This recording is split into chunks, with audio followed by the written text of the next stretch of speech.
Uh, mm-hmm. Oh, hey, how you guys doing? I'm just checking something out here. A nice CD here. A blessing. It's a blessing, I know, to be with you all this evening. Happy Tuesday to you guys. Oh my goodness. It is another edition of Talk on Tuesdays. Yeah, it's a special one. And Coach is fired up. He's got some things, and we have a special guest. But guys, it's time to get going. Oh my goodness. Let's go.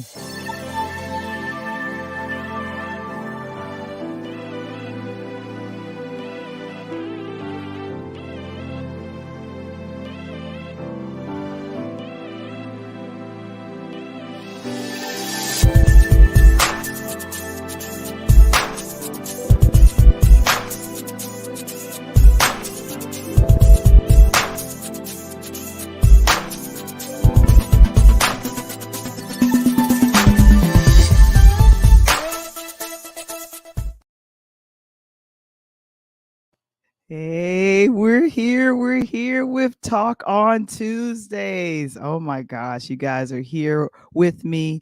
And welcome to another edition of Talk on Tuesdays. I can't believe we're in the middle of July. The summer vibes are going by real fast. I know you guys are joining us every Tuesday this summer on Interludes. I appreciate you guys being here. Oh my goodness. Give me a shout in the chat if you're there. If you're there, go ahead and give me a shout in the chat. But here we go with Interludes, and we are brought to you by our affiliate sponsor. It is Legal Shield.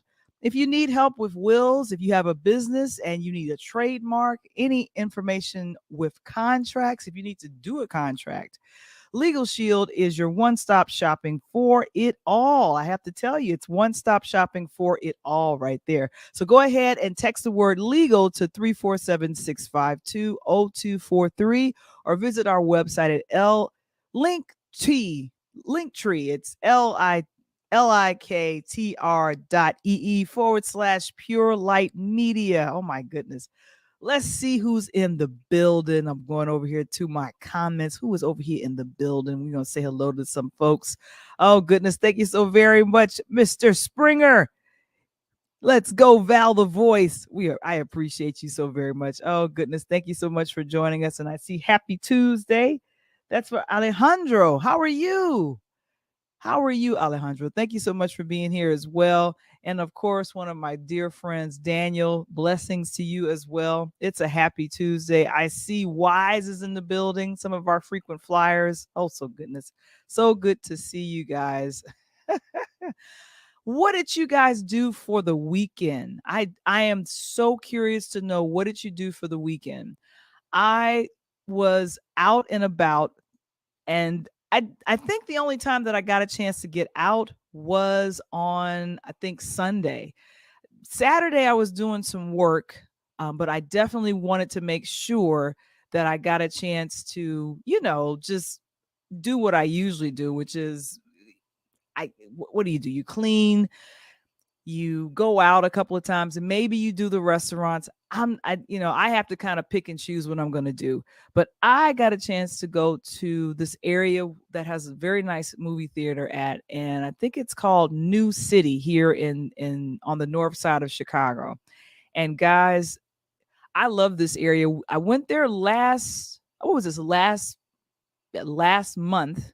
That was for the Transformers movie, and that was my good dear friend Princess. I just saw her earlier today. She came by and just said, "Valerie, I just need a hug."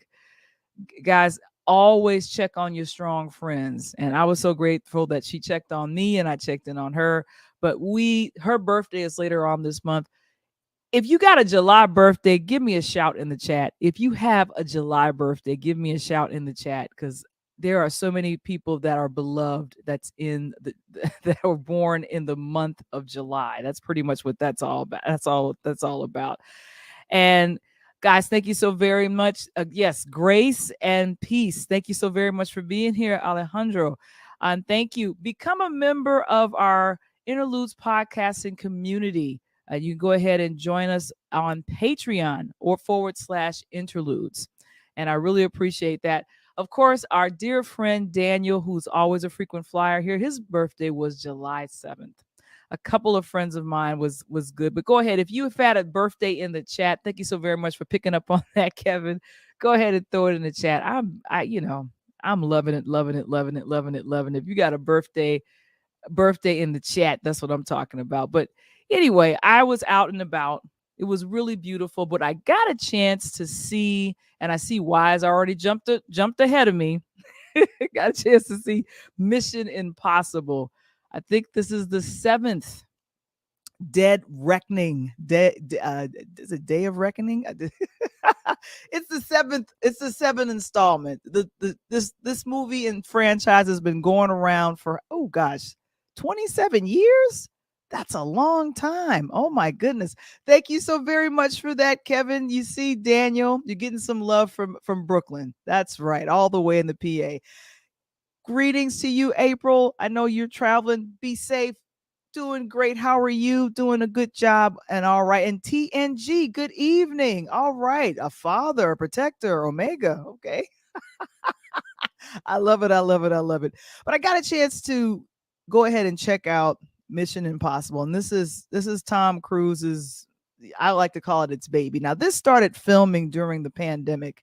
I think it was filming just before the pandemic. They started shooting, I believe, in Rome and other places around 2019.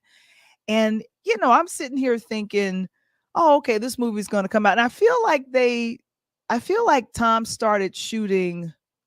Yeah, he started shooting this first. And then I think he started shooting, what was this? The one that just came out last year that was a sequel.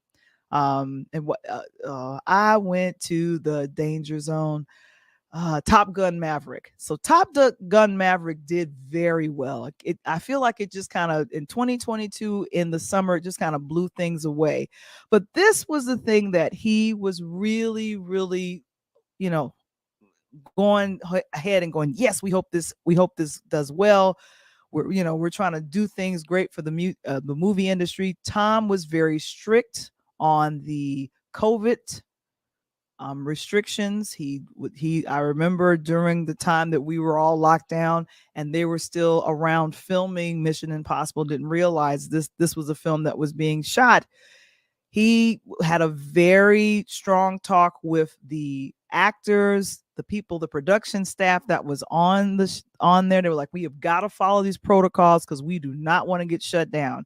Because keep in mind, Tom is not only the star of Mission Impossible, he is now one of the executive producers, which means he's putting up some of his money, probably a lot of his money. So a lot of this was filmed internationally, and I want to go to Rome now after watching this film. I mean, I don't know. If you got a chance to see Mission Impossible, please go ahead and throw it in the chat. I would love to know if you got a chance to see it. But I am a huge fan, and I'll just go ahead. I have a girl crush on this gentleman right here, Esau Morales. He played a perfect villain. My crush goes back to La Bamba. I'm sorry. I've had a crush on Esau for a long time. I'm just like, ooh, ooh, ooh, ooh, ooh. Thank you so very much. Jay said she saw this on Saturday. I saw it Sunday. Oh, good gracious. And then, of course, Mark says he loves the TV series Mission Impossible, but has not seen the movie yet. Man, it's okay. It's all good. And yeah, so I'm just a huge fan of Esau Morales. I found out at the last minute when doing some research on this, is that he replaced another actor for being the villain. I did not know that. I was totally shocked about that. Who was supposed to be the villain? It was supposed to be another person, and they casted Esau, and I'm thinking you wouldn't have not known he was replacing anybody at this time. So, I mean, so he is an award-winning actor. I love him, but they had, because I know Tom is a producer, they had the big opening of this in Rome back last month. So you guys are aware of the writer's strike. You guys are all aware of the writer's strike, and now the actors have joined them. So any films that are coming out, any television shows or anything that's being released by the studios, cannot do any press for it right now. So these shots are old. This was in Rome. That is a director there, Christopher McQuarrie. He did a really good job. I feel like everybody's heart was in their mouth when they were shooting this, because Tom does his own stunts. He does a lot of his own stunts, and good gracious. So anyway, Simon Pegg, who else? Rebecca Ferguson, Haley Atwell. She's new to the series, and she did a really good job. Vanessa Kirby, Pom Kimmertreth, a really good actress. She was a French actress and just did a lot of stuff with her face, a lot of acting with her face. Greg Tazon Davis, and then of course Esau Morales and Carrie Hughes. Really had a good time checking this out. If you guys haven't seen it, I really enjoyed it. It was a lot of action. I looked away from the screen a bunch of times. A bunch of times. I was just like, this is not happening. I am looking away right now. And that's Haley Atwell. She's a new add to this series. Now, keep in mind, this is part one. Part one, which means there's another one going. I think they left a nice cliffhanger for it. I'm not sure.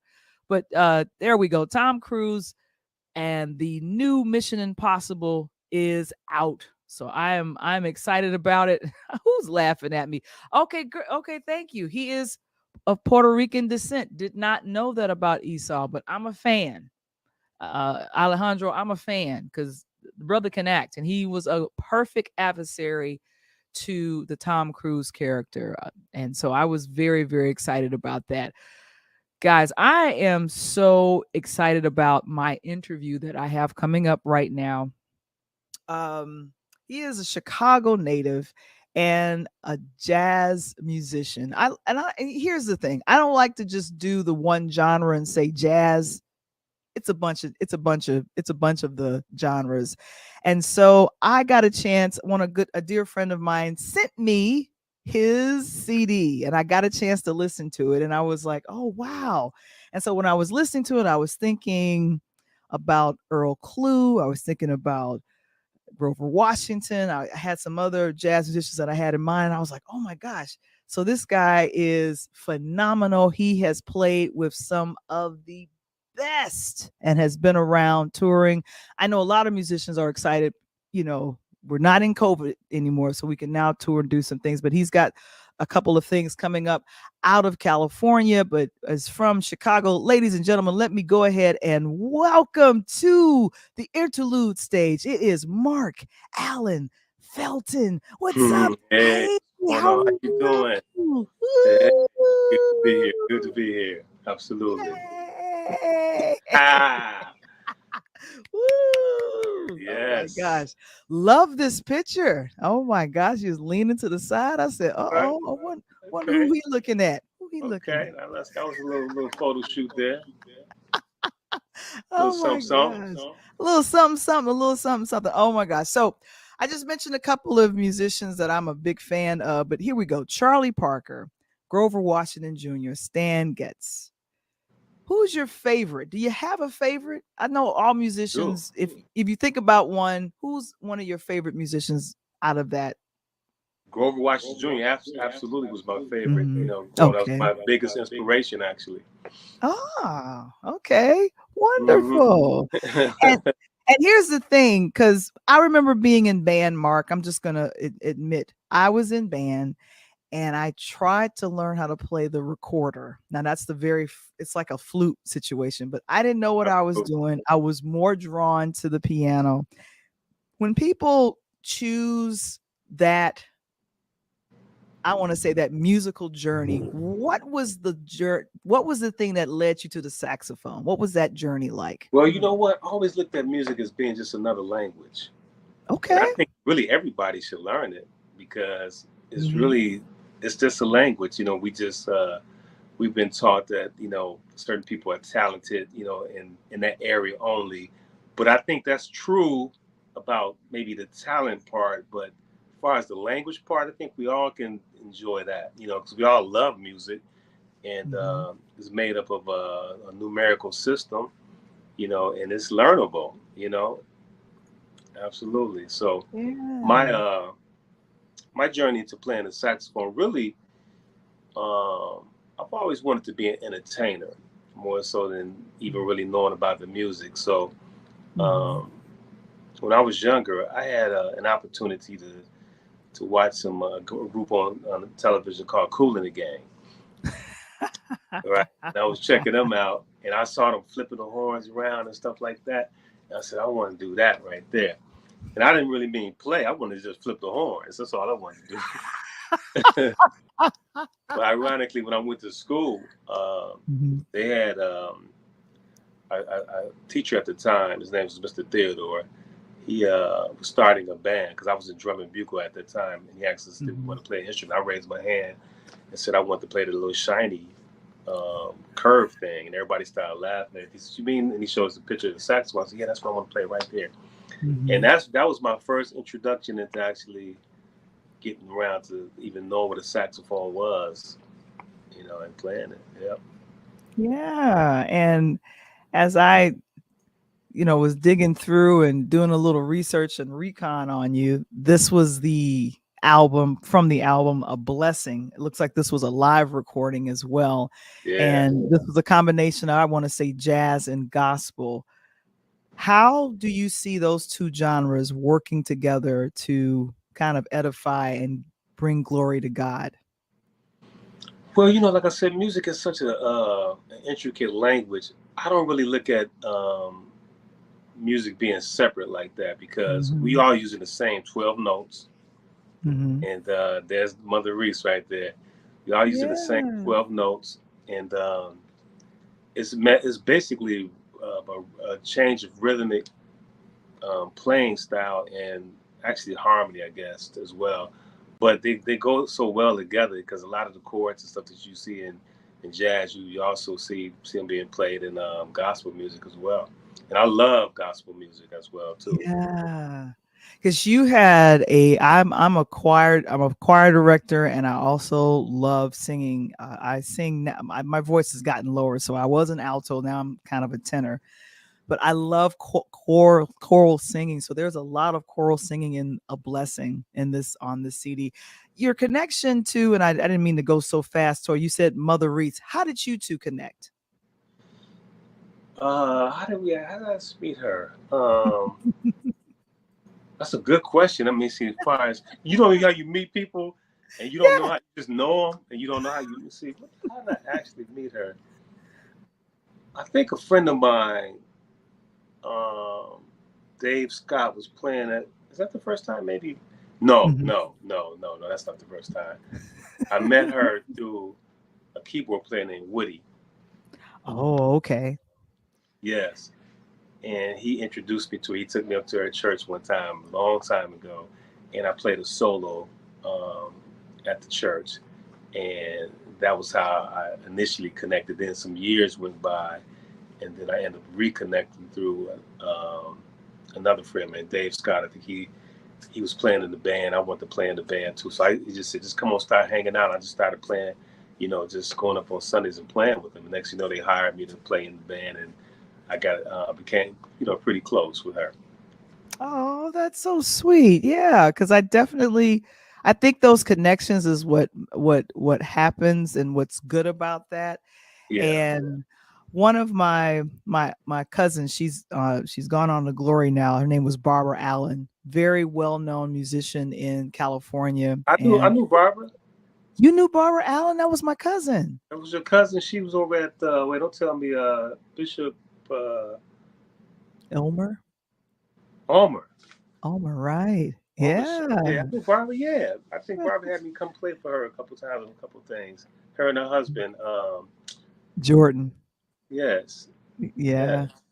That's I your, that's your cousin. Wow, small Yeah. world for real. It's a very small world, yes, because I she would kind of tell me about some of her journey, and this is early in her career. She got a chance to tour with Billy Preston, Elton John, and a few other musicians. And I would ask her, "Hey, cousin, you like who was some of the folks that you like to work with?" She was like, and she would be like anyone that knew their stuff, when they knew Yeah. their stuff, it was it was excellent to work with them. One of my Yes. favorite R&B musicians here you're here with Kenny Lattimore. I love him. I think you guys did a concert last last year together. How was Yeah. it kind of sharing the stage or being there with Kenny? Kenny's absolutely great. So, it's Mhm. always fun when you get a chance to collaborate with other musicians and singers and stuff like that. That brings that spirit to the stage. So we had a great Mhm. time. We were out there in Maryland when we did that concert right there. Oh, Yeah. okay. Yeah, Matter of fact, I think yeah. he just left Chicago. He's going to be in Chicago soon. Mhm. Yeah, Yeah, they it's got the guys up there.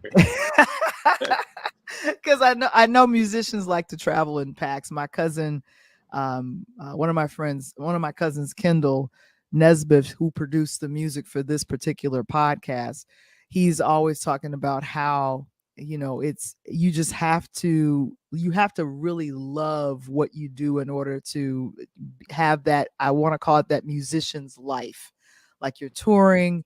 You're making friends as much as possible, and then I saw on your Facebook page that you have a Sunday night sax. Please Yeah. tell me about this. What is the fun things that people can expect if they come on Sunday night to see you? Well, I had started doing that about 5 years ago. We've been running for about 5 years, and I Mhm. would present different guests on the show, kind of like what you're doing. But I have like music. I do some concert footage I have on there. Mhm. Um, Comedians sometimes, and it turned into a family thing. So now a lot of the people that come on every week, they've been Mhm. with me for like 5 years, and they just come check in just to, make sure they're saying hi to the family. So, and then we have people from all over the world actually that check in with us. So, it's like as of late, I haven't been doing any high level productions with that. I usually have Mhm. like a lot of high level stuff going on, but because of running back and forth to here and there, I have to do it on my phone sometimes, and I don't get a chance to put all the stuff I want to put in there. But you could expect like interviews, me playing sometimes. Sometimes I just play for about 10, 15, 20, maybe 30 minutes. Mhm. Um, you can see some old concert footage. I might show some videos. And we have some great talks. We throw a few nuggets here and there. I have Mhm. a friend of mine called the Colonel. He comes on and gives out some great advice to people and all that. Just have a good time. It's like a big old family. Wonderful. Now I got a question from the audience. Mark wants to know, how did the nickname Panther come about? Oh, that's a good one right there, Mark.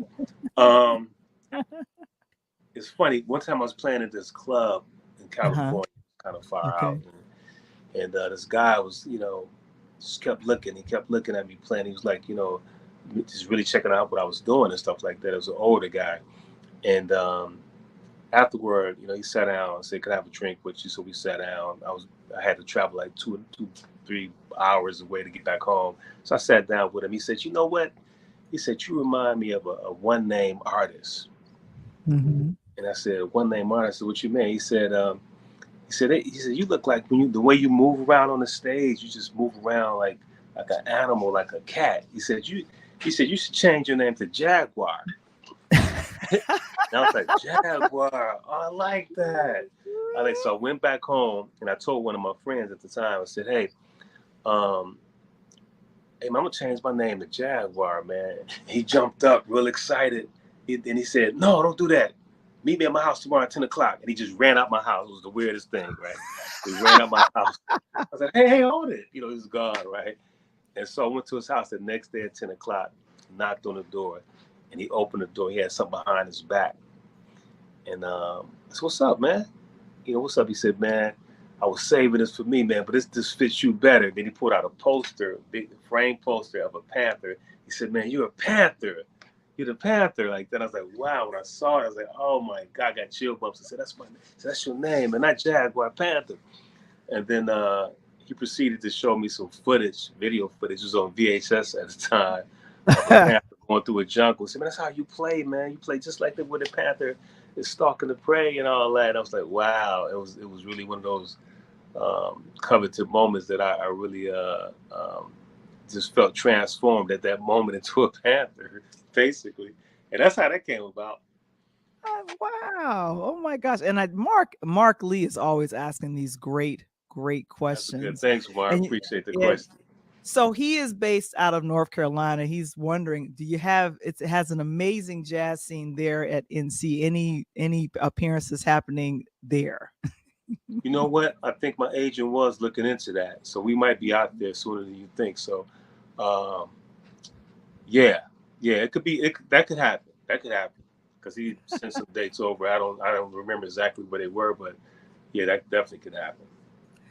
So I was on your Facebook page and I love anybody that's doing inspirational quotes. I saw this and was like, oh, wow, this is cool. Seize every opportunity to express and manifest the greatness which resides in you. If Absolutely. you were to give any starting musician some advice, what advice would you give them? You know, without sounding cliche-ish, I would say Mm-hmm. be true to yourself. And what that Okay. means is that because music is so exploratory, it's like anything, like a lot of things in life. Um, you got to go with what feels good to you, because you may be the next person to invent a new style or something. We don't know, because when Mm-hmm. Charlie Parker was coming through and all those guys, they were doing themselves, and they became a staple of jazz, like that type of jazz. But it was really extended from influences from others, but him being true to himself. Took the influences in, but did not abandon the trueness to oneself. So, um, and love what you do. If you love Right. it, you just never know how things could turn around. Because I can remember being in the house squeaking and stuff, and people outside laughing like crazy. Ah, he's squeaking, and then those same people today might ask, can I get him into my concert or buy tickets, whatever. So you just never know how that can flip around. It's really amazing. Just be true to yourself, though, I love that. I love that. And and practice. I was wondering if I was going to hear that for you. Practice, practice, practice. That's Practice. what's most important. Now, the next thing I saw that you have coming up, you're going to be at the Riverfront Jazz Festival. And I Yeah, think yeah. that is, where is that going to be? In That's in Dallas, Texas? Dallas, Texas. Mhm. Yeah, In yeah, September. yeah. It's a lot of good people on that show too. Oh, okay, cool. Oh I my think. gosh. I mean, they got who they? I think Michael Franks, Gerald Albright, and Mhm. what's her name? So many people. It's just a list of people on that show. It's gonna be fabulous. And then on September 30th, Jazz on the Grass, and this is going to be in Cali. We have folks that Right. are watching here from Cali. That's September 30th, Compton College. All right. Yeah, for the Deltas out there, that's gonna be fun too. They're doing a annual festival every year. This is the second one. Had opportunity to play last year. Then they came to I did a birthday party out there in Cali, and they all Mhm. came. I said, "We got to get you back. We got to get you back." So I'm glad to be back with them. Oh my gosh, that is so cool. And I see thank you so very much, Kevin, for going ahead and getting that in. This is the best advice. Be true to yourself, love what you do, and practice, practice, practice. Oh my gosh. Thank you so very much. But Mark, I really appreciate you coming on. I'm gonna wait. I see Coach is in the building. Coach, you there? Coach, you want Always. to say hello to you want to say hello to a Chicago native, Mark? What's Coach up, Tony, Coach? how you doing? What's up, baby? What's up, Coach? How you rolling, man? Hey, man, I'm rolling on the south side. You know how we do. You know what I'm saying? I ain't got nothing against my west side, brother, but Wild Hunters in the house, man. I hear you. Hey, man, I really like that. I was sitting in the back, sitting in the studios and saying, man, I love that jazz. I remember when Pops back in the day, man, would just sit up. His very good friend was none other than Jerry Iceman Butler. Okay, okay. Oh, So Dig I got that. a chance to take a listen to a little of that, and I never really understood what was going over at Rainbow Beach, man, until I got older, man, and found out that was lit. Yeah, man. That's right. That's right. and Mark, I saw something in the chat from April. She says, "Thank you for teaching and giving back." Do you teach music in school? Not in in school, schools? but over the years, I just had the opportunity to be in so many situations where I was able to share information and knowledge to the youngsters that was coming up, and even not just the youngsters though, because people always talk about the youngsters, but they kind of throw the older people away. But it's Yeah. like we're not to be thrown away. It's like hey, we need to be taught too. So Way to I go try to to chef. share the knowledge if I have any knowledge to anybody that's willing to listen. I kind of look at it like that because matter of fact, I'm really high on that because as we get older, a lot of people feel like they can't, still go after their dreams or whatever. It's like, I'm done. I just gotta, abandon that and let that person do that. No, as long as you're breathing, you got breath in your body. Whatever it is you feel that you want to do, you got a passion for, go after it. You know what I'm That's saying? right. Because it also helps connect with the younger people when they see you doing things at at a certain age. It's like, hey, it doesn't stop. And so many people have been taught that things stop after a certain age. Don't stop. As long as you breathe it, keep it moving. Keep Mark, it. I give you, when I say I got an 18 wheeler on my hand, I'm pumping right now because what you said is true facts. I DJ back in the day, and Valiants know that back in the yard. It's one way I kept money, cut hair, couple things. And when the pandemic hit, man, I pulled those 1200s back out. I've been DJing ever since, man. I love it. Get back on the set. There it And is. because you are a musician, I got something for you and Val I just picked up today. Look at this right there. 50 years of the hip Wow. hop. Yeah. So my question to you, although you are a jazz artist, and if you had to look at a rapper or a rap group, think about this, a rapper or a rap group that has a sort of jazz feel to them that made it good in the hip hop era, who would it be? Whoa, Uh, coach. Had to Coach come deep Allen, on that. that's a real broad one, right? Matter of fact, but first of all, I ain't just no jazz artist, man. I can't be taking that moniker on because I like music, man. It's like, Right, and right, I right. produce all kind of music. So, but because when you play the saxophone, first thing people say he just played jazz, but I love it all, man. I So, got you. Mhm. I ain't gonna say I love every type, but I love a lot of different types of music. So I So who listen was your, to a lot who was your favorite hip hop artist back in the day? I ain't gonna lie. I kind of like some of that West Coast stuff. I like the style of that West Coast vibe. I do Yeah, Oh, like that. okay. I do like that. And that was probably too. yeah, I like R&B too. I like a lot of R&B stuff too. I was thinking about when I asked that question, I was thinking about Mhm. none other than Guru and the Jazzmatazz album. You Right. know, those Oh, of you that's yes. listening, if you don't know about it, you need to Google it. That Yeah. Jazzmatazz, rest in peace, the great Guru.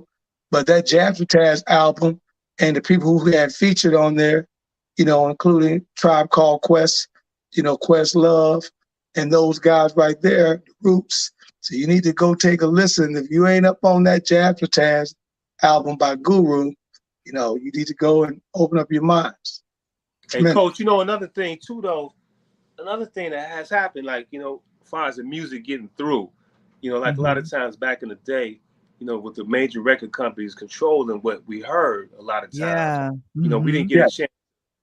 I got stuff on my drive, man, or even like in my genre, I had to be kind of coupled in a smooth jazz, situation. But I like a lot of funky stuff like that, but it didn't fit that radio format. So a lot right. of people didn't get a chance to hear some of the stuff like that. I know other artists that didn't fit that format, so to speak. And it's like, it's not really a genre set up for that type of stuff. So we may get one or two albums that slip through, but Right. believe me, it was a lot of people making some really crossover type of stuff. It just didn't get a chance to get played. That's funny you said that because I was just listening to a interview on Big Boy TV. I'm big on the podcast now, chilling with my homegirl Val The Voice, and listen to Big Boy interview Ice-T, and Yeah. that's what he said. He was that one underground West Coast artist. But if you ask anybody if you know Ice-T, the younger generation simply knows him as NCIS and what he's done on New York. You mean No, you New mean York. you mean you mean I Law and mean, Order. Law Law and and Order. I don't Order. know why I Yeah, said NCIS. I'm SUV. thinking about LL Cool J. Cool, But LL yeah, Cool J. Right, yeah, right. yeah, yeah, yeah, yeah. But Law and Order, and don't realize that this brother was, on the cutting edge early parts of putting the West Coast on the map when it came to gangsta rap with him and none other than Too Short coming out the Bay Area. And then, of course, Dr. Dre and them boys from NWA picked it up and it just set the world off, in the late 80s. Yeah, that's right. Yeah.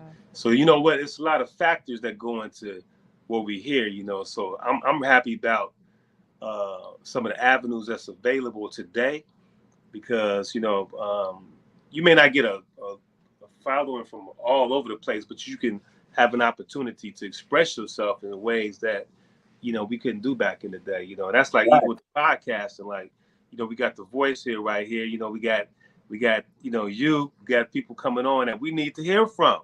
We would it might not have been an opportunity back in the day. It's like, hey, we only signed one or two people, so y'all got to find another way. But now, let's do it. Hey, you listen to on that segue. You stay on this show. Check it out. You are listening to the one of the fastest up and coming shows in the sports side with a male, female, me and my girl right here, Val The Voice. I'm Coach Tony. We're gonna jump into this sports side of the house. I want to know what you're thinking, and all that. I want to send a couple side notes out, Val. I gotta always say hello to a couple of folks. I want to thank my homegirl D Hall, Arcadia Young, taking care of my basketball team this weekend. Val, I got a chance, and Mark, you're gonna love it. I got a chance to be this weekend in Indianapolis, man, and saw the OJs jump off on the stage. Wow. Oh, you did? Yeah, man. I walked up on them and they was downtown Indianapolis performing this weekend. So it was packed. Juvenile did the white party on Saturday. Didn't get a chance to go to that because we had games. But Indianapolis this weekend was really, really set off, man. It was really nice. That's nice. Hey, man, you know what? I didn't even know until I got called at the last minute, but Jesse Jackson had retired. I thought he had retired a long time ago, right? Right. And so I had the opportunity to play the national anthem for his retirement situation, man. And the vice president came out, and all that. It was really nice, but it was like I just happened to be in Chicago during that time period. My boy Jesse Campbell turned me on, and we had a great time with that. Did y'all know that Jesse Jackson retired? We had no idea. And you just mentioned Jesse Campbell. We literally had him on. We had him on, Coach, a couple weeks ago.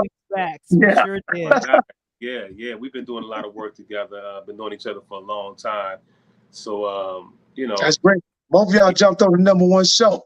You know what I'm saying? That's how we doing it. That's right. That's right. And those people out there hear my voice, you got to subscribe to Interludes Talk on Tuesday so you can continue to get hit upside the head with this good stuff like Parliament Funkadelic. You know what I mean? That's what I'm talking about. Mark, oh my gosh, thank you so very much for joining us on Talk on Tuesday. I really appreciate you coming out and joining us for that. I really appreciate it. And like I said, we have your website, which is your first name, last name, first name, middle name, and last name. I think Kevin put it up for us.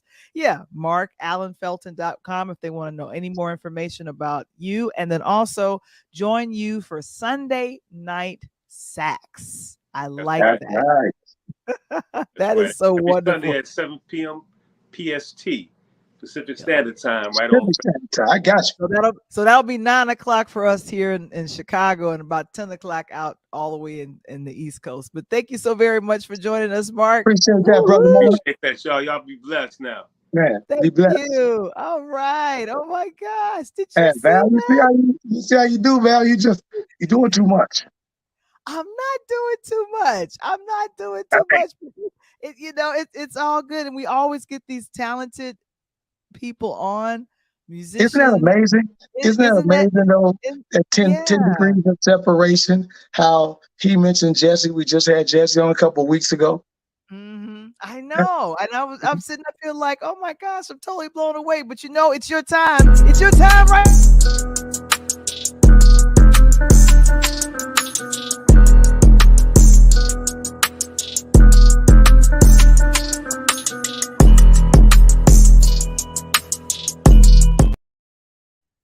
Hey, I feel like I'm back at Freaknik or something. I'm just,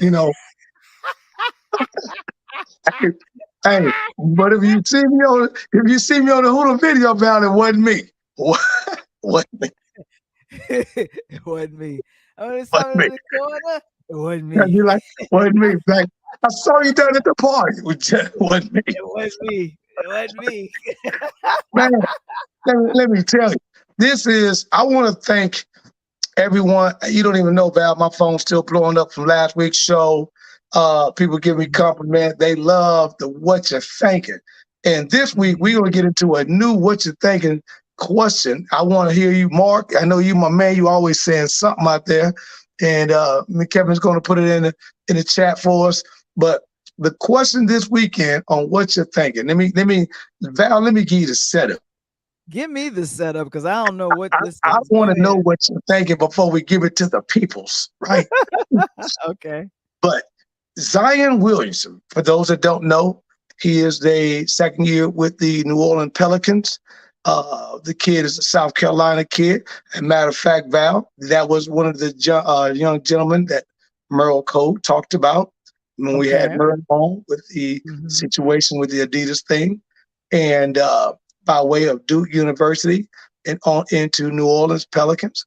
Well, the problem is, Val, that young Zion has only played in 50% of his NBA games, if that, since he's gotten to the league. So a lot of people think he's basically gotten some free money, right? The kids want to go, they want autographs and they want to see him play, but every time they come, he's hurt. And I don't know if this is the reason, but he's got a situation kind of going on back here, Val. We got a pregnant girlfriend.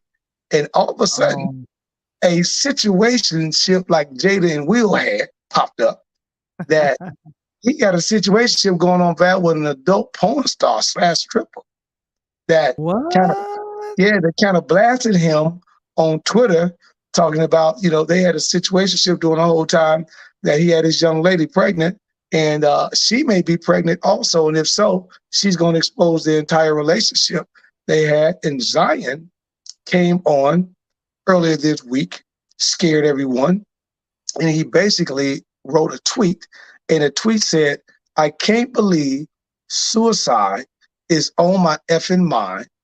I want to live."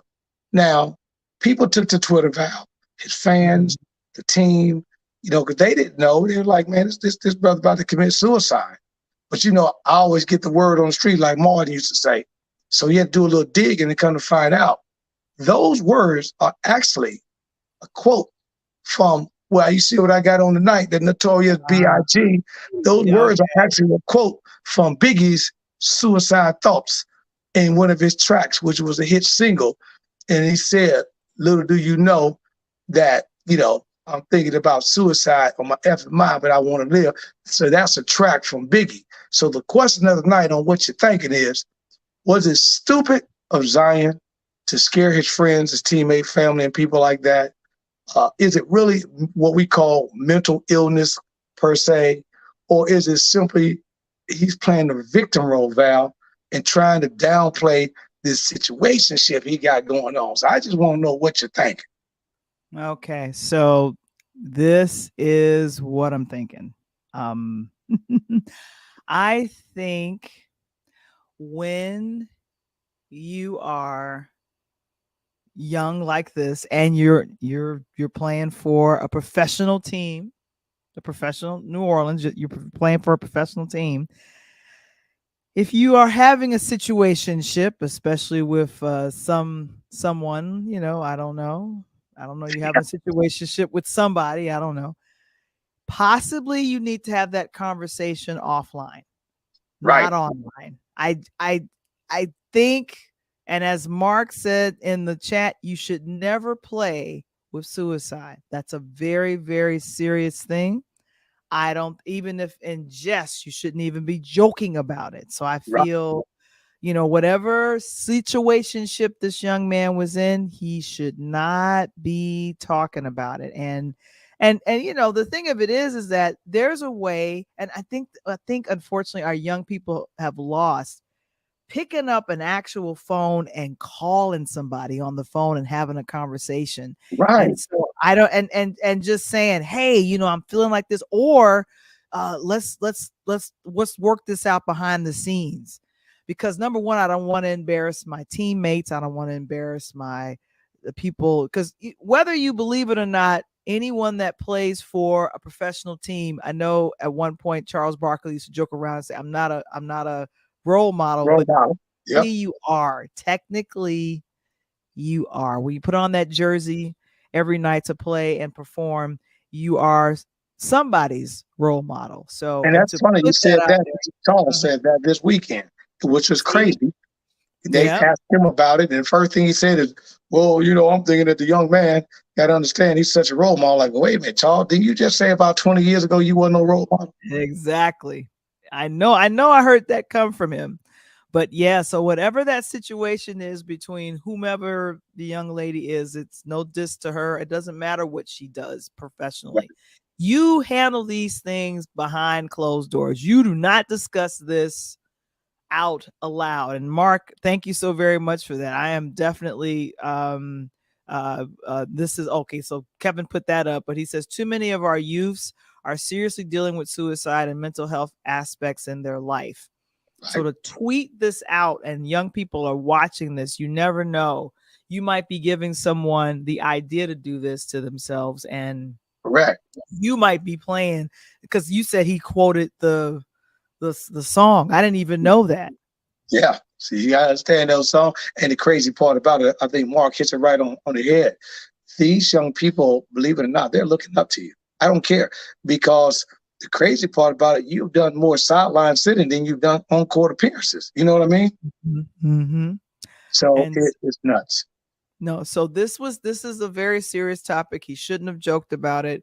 Please have a conversation offline with people, and if you are feeling that way for real, because we can't tell, get some help. Get some help. And we have that. Thank you, Kevin, for putting that there. We all can help prevent suicide, and there's a 988 lifeline that provides 24/7 free and confidential support for people in distress. This is very, very serious, and it's one of thing that we could to prevent. And then there's crisis resources. There's a whole thing. So yeah. We need help. If we need help, just let's go and get it. But let's not do it online. Let's not tweet about it. That's not true. And if you're involved, that's why you listen to Interludes Talk on Tuesday, so you can get this help. You know what I mean? And speaking of help, turn the curve a little bit. Our boy Val, none other than D Wade, Richards High School, South Side, another South. See, that's South Side Chicago.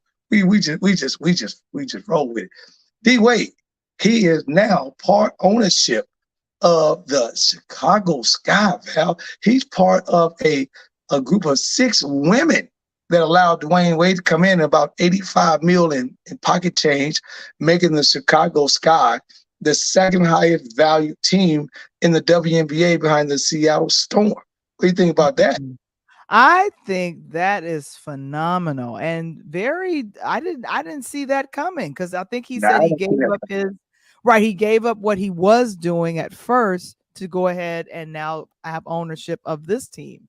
So this is pretty amazing. Like I didn't going to start some local programs in the Chicagoland area for young female basketball players looking to get better. That's the big benefit, getting the Chicago Sky logo and getting them out there, because now people don't realize, I talked about it last week. This weekend was the All-Star game, Val, in Vegas. Vegas had everything. They had the All-Star game. They had the NBA Summer League. Vegas was packed. They had the fight going on. And in the All-Star game for the WNBA, Team Stewart had an opportunity to come back this year and revenge a loss from the last couple of years to Team Aja Wilson, 143-127. But that wasn't the most important thing. 2 things happened this weekend, Val. One, our girl, Brittany Griner, she already got the ups on the selection, had a dunk in the game, which you don't see that in the women's game, obviously. Maybe she traveled, but I'm going to give it to her anyway. You know what I'm saying? The referee didn't call her, so I ain't call her. Mama named him Clay, I'm going to call him Clay, right? So, exactly. And the big news was our girl, who turned around and just killed him in the 3-point contest is Sabrina Janowski. She went off for 25 of 27 for 37 points, Val, in the 3-point Wow. shooting contest. That it went to Steph Curry, and Steph called her out today after I don't know if you watched what he did this weekend, but he had a hole in one. He hit a 3-point shot on the golf course and then dropped an eagle putt to win a golf tournament this weekend. But then he called out Wow. Sabrina and told Sabrina that he want to have a shoot-off against her. Now, this is what I'm thinking. Let me know what your thoughts are. Okay. I would love to see the winner of the NBA All-Star 3-point shoot contest and the winner of the WNBA 3-point shooting contest face off against one another either in a special televised show or the following year of the NBA All-Star game while the fans are there. What do you think about that? I think I'd love to see the 3-point shooter for representing the WNBA and the NBA. I'd love to see that and see how that would go. And I thank you so much, Kevin. What you thinking? Like, I think that would be a good thing to see, and definitely I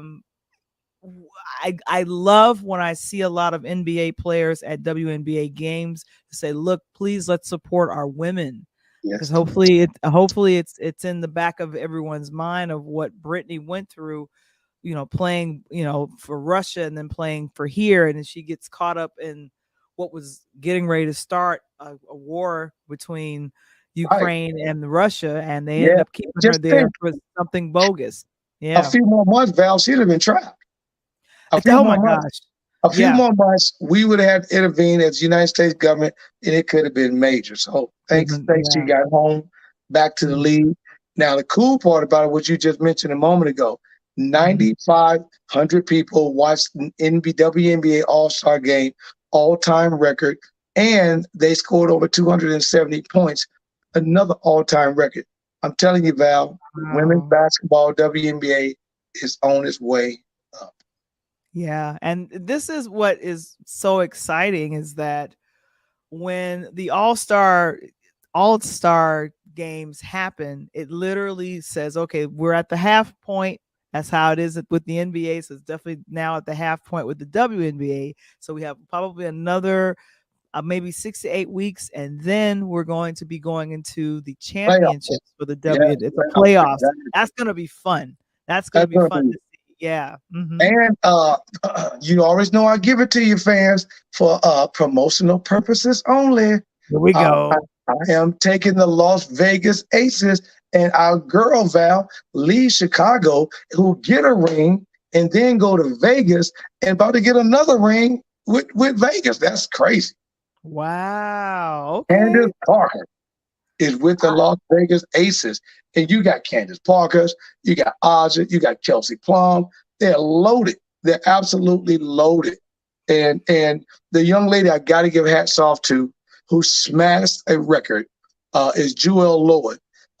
She smashed a record this weekend, having a 31-point game in the WNBA All-Star game that knocked off Maya Moore back in 2015, who had 30 points, and also Kelsey Plum tied her. So I'm telling you, if you guys are not up on the women's basketball, you better start tuning in because they are coming. And they are slam dunking.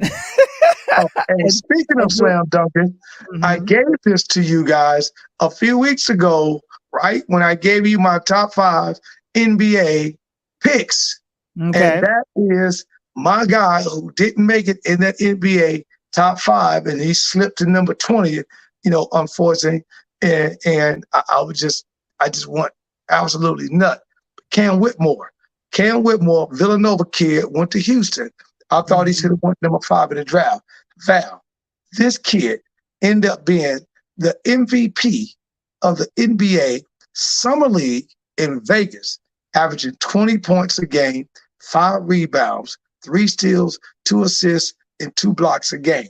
Now, the kid ended up dropping all the way down to the number 20th draft pick. But let me tell you something. To me, he should have been top 5. Now, I already told everybody, for promotional purposes only, There you go. my guy, Brandon Miller, will be the Rookie of the Year. I think Victor is going to have a very tough season. But this kid, Cam Whitmore, you better watch out, because that kid right there will be pushing Miller for Rookie of the Year. I like him. I really like what he's doing, and he may revitalize what the Houston Rockets look like this year. Wow. Okay. And somebody agrees with you. Great idea, coach. Right. But yeah, so I didn't know that yeah, you told me about this. He came in at the draft at 20. He should have been number 5. But now with the summer league, and it's officially ended. What was this, yesterday? Yesterday, yeah. So Cleveland Cavaliers end up winning the championship game. They went 6-0. And wow. Houston went 5-1. They get 10 days. Of course, I'm praying. I grabbed everything from my homeboy, my kid, downstate Illinois, and Malachi Smith. We talked about him. Kid got an opportunity to be brought up by Portland, and I'm hoping that Portland brings him on, or he ends up in the G League with a nice contract. But, again, Val, this kid, Cam Whitmore, I talked about him. I had him just below the Miller kid, and I think that those 2 kids are going to push each other this season, and we'll see next June. Yeah, exactly. And after the summer league, the kids that played with the NBA teams and they were recruited by those teams, will they advance and get on the actual team? Like they'll be on the team. Yeah, so here's how it works. So now everyone's going back home to their respective states. So if I'm in Baltimore, Chicago, LA, wherever it is, I go back home. If you are probably a first-round draft pick and you play pretty decent to well, or were impressive enough, then you're probably going to sign that contract. Some of the second-round kids played great, so I know they'll get a contract. Some of the kids who didn't play that very well, Val, unfortunately, what's going to probably happen to them, they'll probably sign what they call a 2-way contract, which is what I explained a few weeks ago. And that will be a situation where they will play in the G League with an opportunity to get back up to the league in case of an injury or something like that. So that's where we're at right now. Training camp opens up in October. So you're basically right around 60 days away from training camp opening up. And you'll see a lot of moves right now. But again, if you stay tuned, Interludes Talk on Tuesday with your boy, Coach Tony and Val The Voice, will keep you in the loop. Yeah, so I definitely am excited to see where the kids are going to end up after playing in the summer league, because I literally saw that it just ended yesterday. All of this exciting things happening over the weekend with the WNBA All-Star game as well. So, and just good to see everyone just being excited and cheering on. But what's up next for your team? Because we got a chance to see your team, and I got a chance to see your team in person. So what's up for you guys? Yeah, I sent you pictures. We got to put them up there and have to blast them. My guys do the same thing. They are now at the end of summer, where the high school boys come back home, and now they're just in training mode, Val. Enjoy some summer, maybe get some bumps and bruises back in order, some hurt ankles. We played very well. I'm very proud of them. We went up to nationals. We went 2-2, but we lost both games by a total of 7 points. So I can't ask for nothing more than that. I'm very proud of them. They did their thing. And, we're looking forward. Another class of 2025. So I got these kids again. So by next year, you're going to see a big improvement of them. And hopefully some of these guys that you're looking at will be signed some college scholarships at the end of next season, Val. Yay. Oh, my That's God. my Tennessee Edge, AAU, Nashville, Tennessee. And I'm getting ready to, by the way, I want to make sure I mention this. So please stay tuned. I'll mention this on the next couple of shows. But if you want to reach out to me at my Twitter handle is @Chillman7. And that's Chillman with 3 L's, @CHILLMAN7. LLLMAN7. I will be hosting the 2023 showcase here in Nashville, Tennessee, coming up for the rising class of 2026 through the 2024 class. So I appreciate you guys. Reach out to me. Look forward to hearing from you. And that's how we do, Val. You know how we do. I know. Oh my gosh, it's the coach. It's the coach. Oh my goodness, so good to see you and so good to get some things going. But yes, we have the Pull Up podcast that's coming up for Coach next month. We're excited about that, and definitely thank you so very much, Kevin. If you want to, the coach is popular on Twitter, so that is his handle there. He's huge on Twitter. But here's a question: do you know anything about Threads? Yeah, so Threads. Let me break it down. Let it be broke, right? Mm-hmm. So on Threads, Threads is the new thing that's coming to be similar to what Twitter's doing.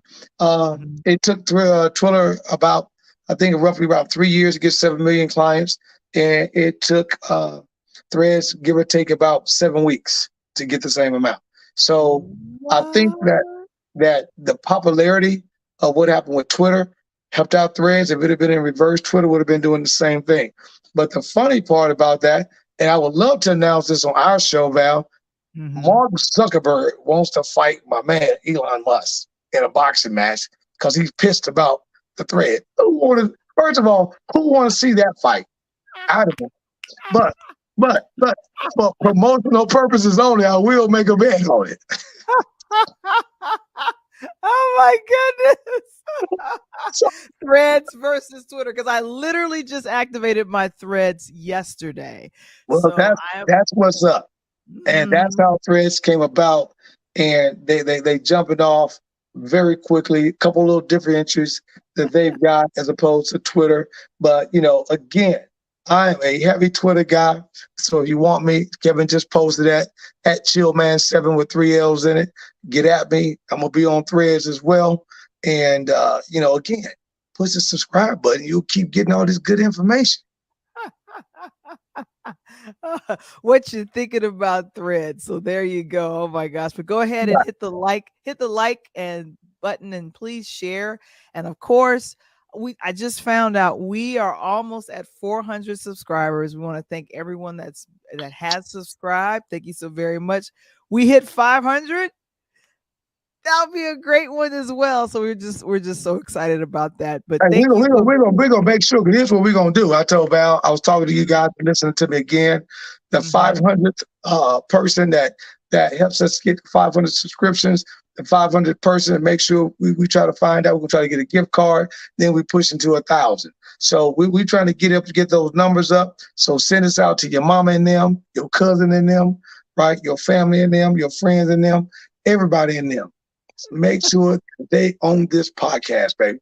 There you go, guys. Thank you so very much. Be on the lookout for the pull up, because we're gonna pull up, and then when I drop the pull up, I want to make sure you pull up on me as well. Please do. Guys, thank you. And we've been celebrating our 3rd year anniversary for the audio podcast. And we'll be back with a brand new episode on tomorrow. But guys, if you're interested in starting your own platform or a fan of Interludes Talk on Tuesday, go ahead and join us on Patreon. I'll ask Kevin to put the link in the chat. Become a fan of our podcasting community today. And of course, if you need some help with legal, if you'd like to have information about creating your own will, a trust, if you need a contract done, if you run a small business, please allow Legal Shield to be your attorney. Book time and go ahead and text the word legal, LEGAL, to area code 347-652-0243, or visit the website linktr.ee/Pure Light Media. And that's our time. I'm about to call them. Hey, real quick, for those in the Chicagoland area, my guy just tweeted me. As a matter of fact, I'm on Twitter. He just sent me a tweet a minute ago. For those that's in the Chicagoland area, especially south side of the city, Thule Park, this Saturday we'll be having a Southside Thule Park picnic. And for those that don't know, that's right off 87th and King Drive, actually 85th and King Drive. So pull up at Thule Park this weekend, enjoy that picnic. You know, in my word, Val, I love my fans, but I'm out.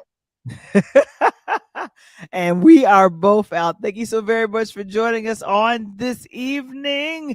Oh gosh, I see everybody that said something in the comments. Wait, let me see who's in the comments. Okay, there we go. Thank you so hashtag late. That's Mr. Right. Fox. It's okay. Thank you so very much. We appreciate you. Christopher Robinson is saying, "What up, That's Coach?" my guy. Coach Robinson. Oh, speaking of Val, real quick, last note. You guys stay tuned. Next weekend, I'm going to have Coach Robinson and Coach Lon, his brother, on air.